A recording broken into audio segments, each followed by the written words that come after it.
Yang pertama tuh nabung 10 juta dulu bro. Ya. Nabung 10 juta dulu. 2, lunasin hutang-hutang kecil kecuali KPR. Gue kasih pengecualian ini KPR. Kalau udah terlanjur kena jeratan, kecuali lu Alfian kerja sini lunas enak kan? Iya.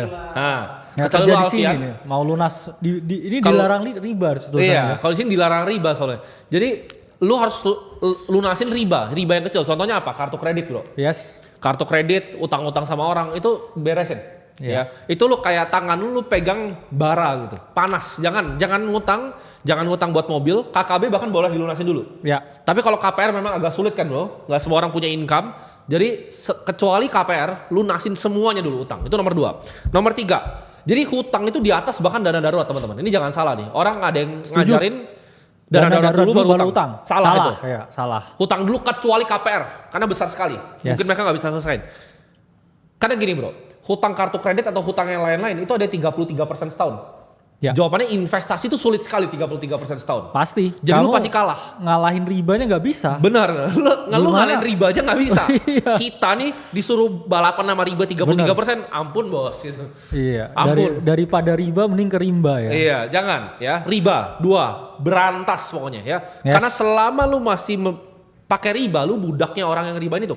Karena hutang, misalnya gue hutang sama bro kakak. Ya. Hutang gue itu adalah asetnya dia, makanya namanya obligasi kan. Yes. Hutang gue itu adalah asetnya orang lain gitu. Jadi jangan jadi budaknya orang lain. Kalau gue berhutang sama bro kakak nih, bro kakak utang nih, udah gue jadi budak dia. Iya.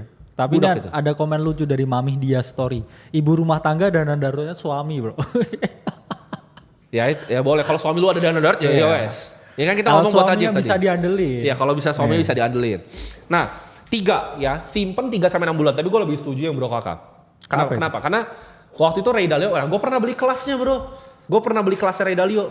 Tapi bang. Nah kan mereka bilang gak ada kelas. Ray Dalio punya kelas. Nah bingung kan lu cari di mana? Gue beli kelasnya. Nah di kelasnya Ray Dalio dia ngajarinnya gini. Kalau dana darurat, dia bilangnya bukan cuma dana darurat sih. Kalau dia agak ekstrim. Jadi satu tuh dia bahkan mintanya tahunan.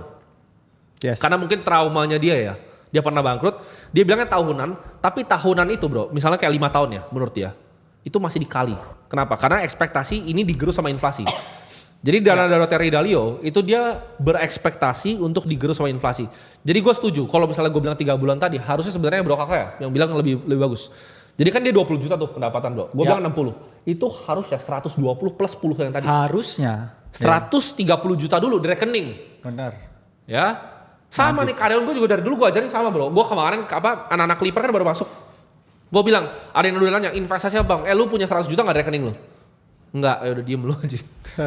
Ya, tangga nomor 3, dana darurat ya. Tangga nomor 4, minimal 20%.